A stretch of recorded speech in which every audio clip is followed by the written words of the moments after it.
రాజీవ్ ఖాన్, సోనియా ఖాన్, రాహుల్ ఖాన్ ఇదేంటి గాంధీ బదులు ఖాన్లు ఉంటుంది అనుకుంటున్నారా? అసలు వీళ్ళది గాంధీ సామ్రాజ్యం కాదు, ఖాన్ల ఖాందాన్. అసలు కాంగ్రెస్ పార్టీకి మూలం దాదాపు 150 సంవత్సరాలకి పూర్వం ఆఫ్ఘనిస్తాన్ లో పడింది. దాని వ్యవస్థాపకుడు గాజీ ఖాన్. ఆయనకు 3 కుమారులు, ఫైజల్ ఖాన్, సలీం ఖాన్, అందరికన్నా చిన్నవాడు మైన్ ఖాన్. ఫైజల్ ఖాన్ చిన్న వయసులోనే చనిపోయాడు. ఆ తర్వాత సలీం ఖాన్ పెళ్లి చేసుకుని కాశ్మీర్ కు వలస వెళ్లాడు. ఆయన వారసులే ఎప్పుడు కాంగ్రెస్ తో సన్నిహితంగా ఉండే కాశ్మీర్ మాజీ ముఖ్యమంత్రి ఫరూక్ అబ్దుల్లా. ఆయన కుమారుడు ఒమర్ అబ్దుల్లా. గాజీ ఖాన్ ఎన్నికలలో ఎప్పుడూ గెలవలేదు. ఆ కోరిక తీర్చుకోవడానికి తన కొడుకును భారత హిందువులను కలపడానికి మొయిన్ ఖాన్ ని మోతీలాల్ నెహ్రూగా పేరు మార్చి భారతదేశంలోకి పంపారు. అయినను ఆ నకిలీ హిందూ కోరిక తీరలేదు. దీంతో ఆయన కుమారుడు జవహర్ లాల్ నెహ్రూ జిన్నాతో కలిసి మత విద్వేషాలను రెచ్చగొట్టారు. దాని ఫలితమే జిన్నా పాకిస్తాన్ కి, నెహ్రూ భారతదేశానికి ప్రధానులు కావడం. కానీ ప్రజలు మాత్రం సర్దార్ వల్లభాయ్ పటేల్ ని ప్రధాని కావాలని కోరుకున్నారు. కానీ గాంధీ అండతో నెహ్రూ ప్రధాని అయ్యాడు.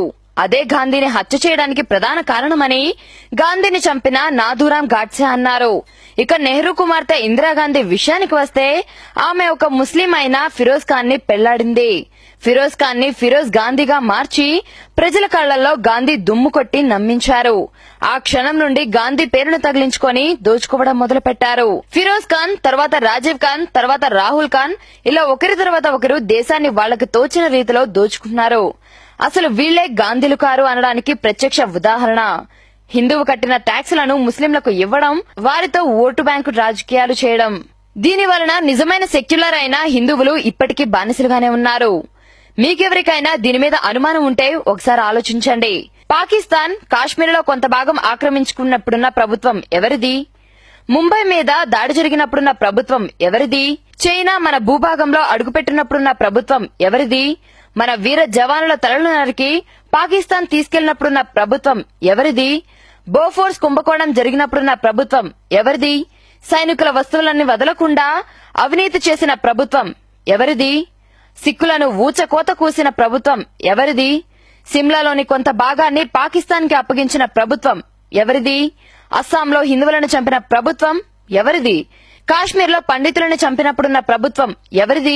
కామన్వెల్త్ క్రీడలను కూడా వదలకుండా తిన్న ప్రభుత్వం ఎవరిది? బొగ్గు స్కామ్ చేసిన ప్రభుత్వం ఎవరిది? భూ స్కామ్ చేసిన ప్రభుత్వం ఎవరిది? దూరదర్శన్ లోగోలో సత్యం, శివం, సుందరంని తీసేసిన ప్రభుత్వం ఎవరిది? గవర్నమెంట్ చిహ్నం నుండి సత్యమేవ జయతేని తీసేసిన ప్రభుత్వం ఎవరిది? వందే మాత్రంని అవమానించిన ప్రభుత్వం ఎవరిది? ఇందిరాగాంధీకి అడ్డంగా ఉన్నారని పదవి కోసం లాల్ బహదూర్ శాస్త్రి గారిని హత్య చేసిన ప్రభుత్వం ఎవరిది? ఆయన ఎలా చనిపోయాడు అనేది ఇప్పటికీ ఒక దొరకని జవాబు. అప్పుడున్న ప్రభుత్వం ఎవరిది? నెహ్రూకి అడ్డంగా ఉన్న శ్యామ్ ప్రసాద్ ముఖర్జీని దీన్ దయాళ్ ఉపాధ్యాయని హత్య చేశాడు. పోలీసులు ఇప్పటి వరకు దానిని ఛేదించలేదు. అప్పుడు ఉన్న ప్రభుత్వం ఎవరిది? రాజీవ్ గాంధీకి ఎదురుగా ఎన్నికలలో నిలబడదలిచిన వీర బహదూర్ సింగ్ ని ప్యారిస్ లో ఆధారాలు లేకుండా చంపిన ప్రభుత్వం ఎవరిది? సోనియా గాంధీ పార్టీ అధ్యక్ష పదవికి అడ్డంగా ఉన్న రాజేష్ పైలట్ ని, జితేందర్ ప్రసాద్ ని చంపారు. రాజేష్ పైలట్ కారుని గుర్తు తెలియని లారీలా గుద్దించి చంపారు. ఆ లారీ ఈ రోజుకి కూడా దొరకకపోవడం గమనార్హం. ఇక జితేందర్ ప్రసాద్ ని తన సొంత ఇంట్లోనే చంపారు. ఎలా చంపగలిగారు? ఎవరు చంపారో తెలియదు. అది జరిగింది ఎవరి ప్రభుత్వంలో? సోనియా గాంధీకి అడ్డు వస్తారేమో అని ముందుగానే సీతారాం కేసర్ని తొలగించింది ఎవరు? రాజీవ్ గాంధీకి అడ్డొస్తారేమోనని మాధవరావు సింధియాని చంపింది ఎవరు? అతను విమాన ప్రయాణంలో మరణించారు. అప్పటికి అతనిది సరికొత్త విమానం. ఏ వాతావరణంలోనైనా ప్రయాణించగలిగే అన్ని హంగులు ఉన్నాయి. ఇది ఎలా జరిగిందో ఇప్పటికీ తెలియదు. అప్పుడు ఉన్న ప్రభుత్వం ఎవరిది?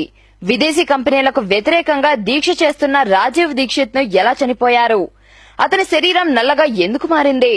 మామూలుగా విషప్రయోగం వల్లనో విద్యుద్ఘాతం వల్లనో జరుగుతుంది. ఆయన మరణం విషయం కూడా ఒక్క మీడియా ఛానల్లో కూడా కవర్ చేయలేదు. పాఠశాలలో రామాయణ భారతాలు చదవడం నేరం.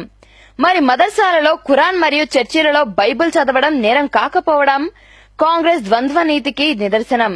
అమర్నాథ్ యాత్ర మీద ట్యాక్సులను వసూలు చేసిన ప్రభుత్వం హాజ్ యాత్ర మీద సబ్సిడీలు మాత్రం ఇస్తోంది. దీనికంతటికీ ఆఫ్ఘన్ మూలాలు కలిగిన కాంగ్రెస్ పార్టీ మాత్రమే కారణం.